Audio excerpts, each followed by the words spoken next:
Continuando então o nosso tema de preparo periódico do solo, nós veremos nessa aula as regulagens para arados e grades. Bem, para regular arados de discos montados, a primeira regulagem a ser feita é em relação à bitola do trator. E ela é feita em função da largura de corte do arado e também em função da largura do pneu, uma vez que a bitola é realizada, né, a regulagem da bitola é feita em função da largura do pneu. Para arados de discos, o espaço interno entre as rodas traseiras ela deve ser um pouco menor do que a largura de corte. Nós veremos a representação de como fica a montagem do implemento em relação à bitola do trator. Bem, então aqui nessa figura nós podemos observar, né, que a largura de corte aqui do implemento ela deve ser então um pouco menor do que a distância aqui entre os pneus, a largura dos pneus traseiros. Então, observe aqui que fica um espaço, né, entre os dois pneus traseiros em relação à largura de corte. Então,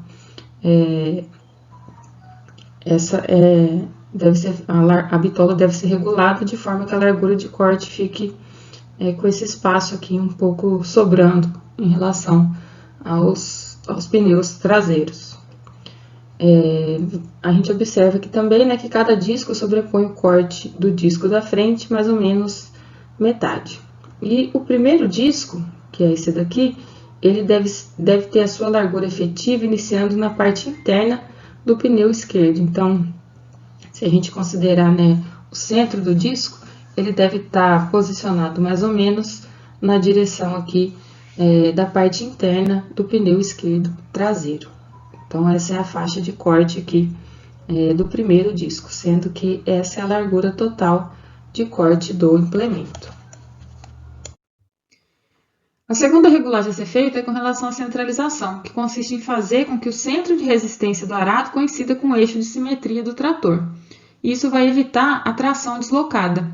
Então, a correta posição do centro de resistência do arado, ela pode ser obtida por meio das barras estabilizadoras, que são reguláveis pelo sistema de levante hidráulico do trator. Então, aqui a gente tem uma figura, né, que é uma vista superior da parte traseira do trator. Então, aqui a gente tem o rodado traseiro, o implemento acoplado ao sistema de 3 pontos. Então, aqui a gente tem os braços inferiores acoplado, e aqui a vista de cima, né, então o terceiro ponto. E aí a gente tem aqui as barras estabilizadoras. Então, a gente tem que ter a mesma distância do pneu esquerdo até a barra estabilizadora esquerda e a mesma distância do pneu direito à barra estabilizadora aqui do lado direito.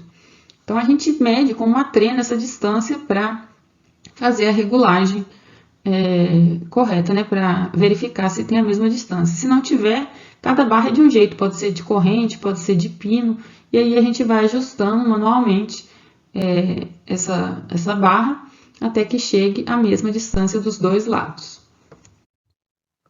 Depois a gente faz o nivelamento longitudinal e transversal do arado.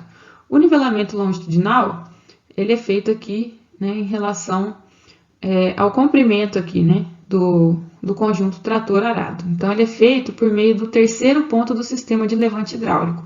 Então, é por meio do terceiro ponto, a gente faz ou o avanço do terceiro ponto ou o recuo do terceiro ponto. Então, é manual também aqui o que a gente faz.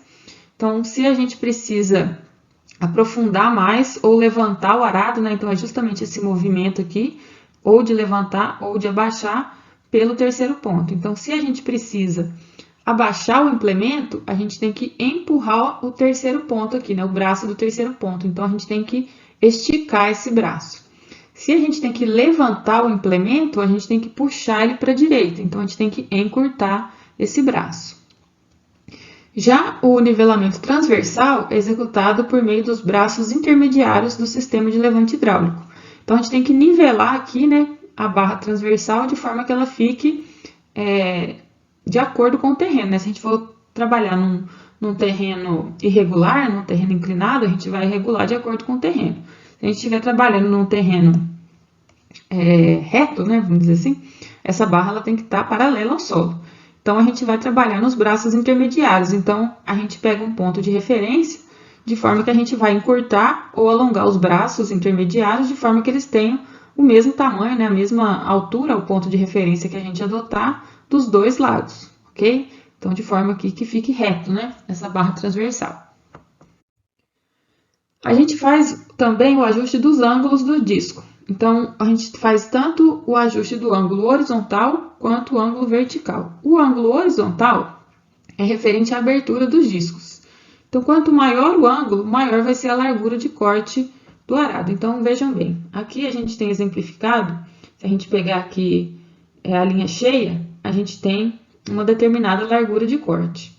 A linha pontilhada, representada aqui em laranja, a gente tem uma abertura maior dos discos, então a gente vai ter uma largura de corte maior no implemento. Claro que a gente tem que manter os discos sempre todos com a mesma abertura, então a gente faz isso para todos os discos. Tem arados, né, implementos que a gente consegue fazer a regulagem de uma só vez para todos os discos. Tem outros que a gente tem que fazer um a um, aí depende do implemento. O ângulo vertical, né, a regulagem do ângulo vertical em relação aqui à vertical, é para regular a profundidade de corte. E quanto maior o ângulo, menor a profundidade de corte. Quanto maior o ângulo, menor a profundidade de corte. Ou seja, se o disco estiver mais deitado, eu estou aumentando o ângulo, então ele vai cortar menos. Se o disco estiver mais em pé, eu vou ter uma maior profundidade, ele vai conseguir aprofundar mais no solo. Então, vejamos aqui o exemplo, né? Considerando a linha cheia aqui do disco, essa linha verde. Então, ele está mais deitado, eu tenho maior ângulo, então ele vai atingir essa profundidade aqui da linha pontilhada verde.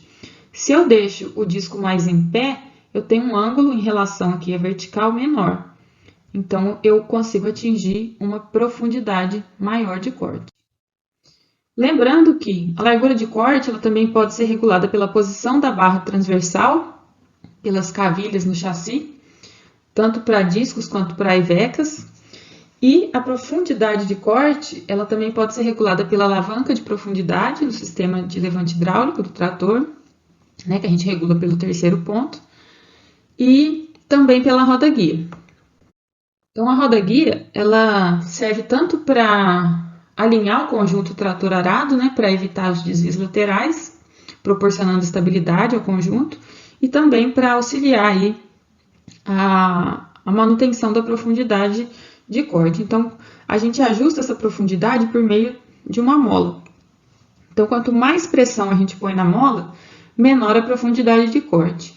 E quanto menor a pressão na mola, maior a profundidade de corte. Por quê? Se a gente coloca mais pressão na mola, o que acontece? Eu pressiono essa mola, então eu jogo peso para cá, é como se sistema de ação e reação. Tem uma força para baixo aqui, eu vou ter outra para cima aqui. Então, o peso sobe, né? Então, eu vou ter uma menor profundidade. E o contrário também é verdadeiro. Se eu alivio a pressão da mola, o peso do implemento cai. Então, eu aumento a profundidade. E aqui eu consigo regular o ângulo da roda guia justamente para auxiliar na estabilidade do conjunto, né? Para auxiliar nos desvios laterais, absorção dos desvios laterais.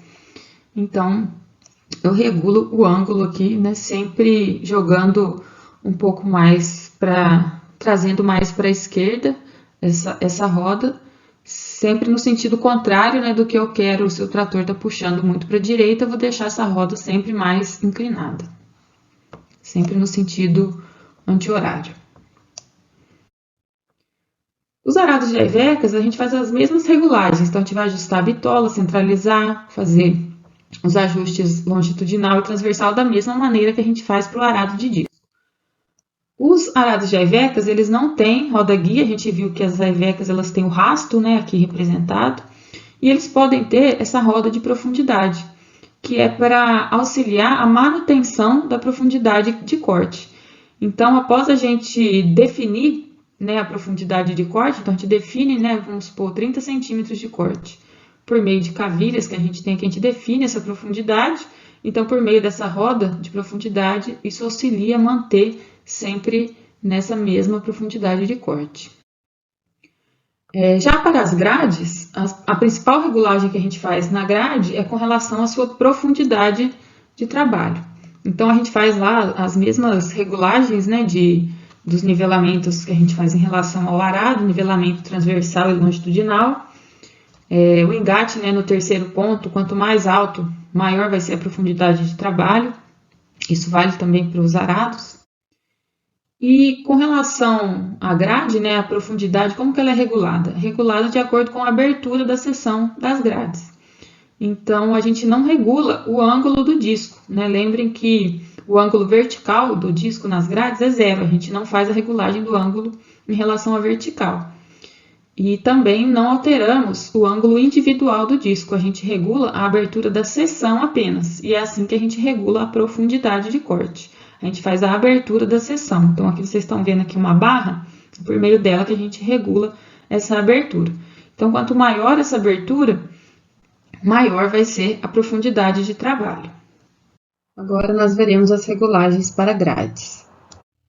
Nós podemos regular também o ângulo da barra de tração no chassi, aqui por meio da regulagem desses parafusos. Dessa forma, a gente vai aumentar ou diminuir a penetração da grade no solo. Então, se a gente regula, né, esses parafusos aqui, o acoplamento, no sentido horário, a gente vai ter maior penetração da grade, ou seja, maior profundidade de gradagem. Se a gente acopla nesse parafuso aqui, ou seja, no sentido anti-horário, mais aqui nessa extremidade, a gente vai ter menor penetração na grade. Então, como está mostrado aqui, desse lado aqui da figura. E eu posso ter o deslocamento nesse sentido aqui, né? Após fixar o parafuso aqui, né, em relação aqui aos parafusos que a gente definiu anteriormente, eu posso deslocar todo esse conjunto para a esquerda, para a direita, para descentralizar a grade. Então, vejam aqui na figura ao lado. Essa grade ela pode trabalhar deslocada em relação ao centro de simetria do trator. Isso pode ser uma vantagem, por exemplo, se a gente quer passar essa grade embaixo de culturas arbustivas, por exemplo, né? É um exemplo. E um detalhe é que as grades offset, elas têm o sentido preferencial de manobras, né? Sempre aqui no sentido do vértice. Então, se a gente fizer aqui, se a gente prolongar aqui, né, esses eixos, a gente tem um vértice aqui. Então, o sentido é sempre no sentido anti-horário, sentido de manobras, para evitar a formação de sulcos e de esforços excessivos na estrutura da grade. A gente nunca faz manobras com uma grade offset no sentido horário. Finalizamos então mais uma parte do nosso tema de preparo periódico do solo. Bons estudos e até a próxima aula.